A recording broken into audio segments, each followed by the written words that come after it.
Welcome back after spring break, everyone. Hopefully you spent your spring break relaxing, rejuvenating, and spending time with those you love. Now it's time to get back into the swing of things. However, you don't want to lose that inner peace that a well-deserved break can bring. But how do you keep those good vibes? Today, I'm sharing 5 tips for feeling energized after spring break. Stay tuned.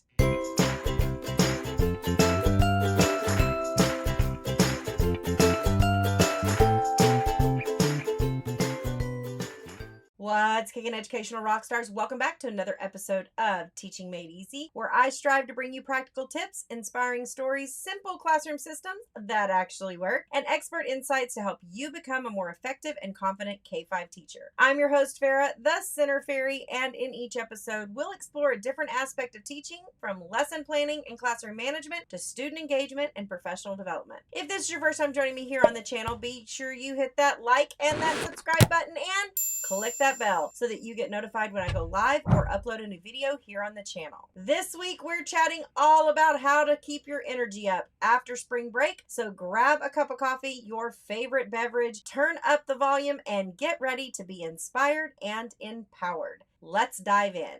Sometimes after a break, it can be easy to go back to a place of stress when you walk into your classroom. Don't let this be the case for you. Here are 5 of my favorite tips for keeping your groove after spring break. Ease into your routine, prioritize self-care, take breaks, organize your space, and set boundaries. First up, easing into your routine so that you feel energized after spring break. Before you have to go back to school, get yourself back into a routine by setting your alarm and getting up a little earlier every day. If you're not someone who sleeps in over break, make sure you start doing the other pieces of your routine, like getting ready a little earlier. By starting to get back into your routine earlier, you won't be so shell-shocked the first day back from spring break. This can lead you to feeling much more energized after spring break leaves. Next up is to prioritize you. As teachers, parents, and just humans, we tend to burn the candle at both ends. You have to remember to take care of yourself physically, emotionally, and mentally. While this might seem selfish, it's important to know what your needs are and make sure that you're meeting them. You want to make sure that you're getting enough sleep, eating well, and taking breaks throughout the day. You can incorporate exercises into your classroom to keep you and your students feeling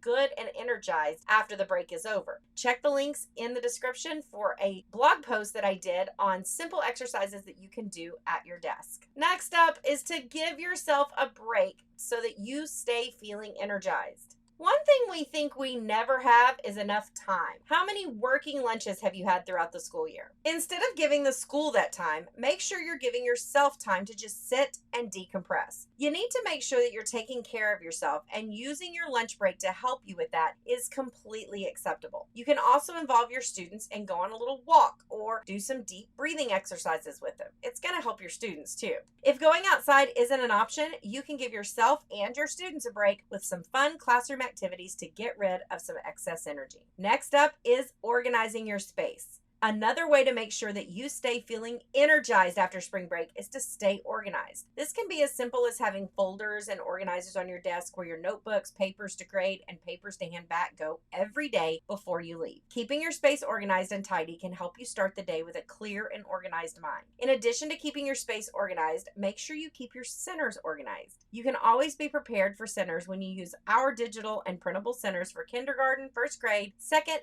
third, and fourth, even 5th grade. You can check the links in the description for these as well. Make sure you check the links in the description also for our 3 steps to organizing your math and literacy centers in your classroom. Now, last but not least is setting boundaries.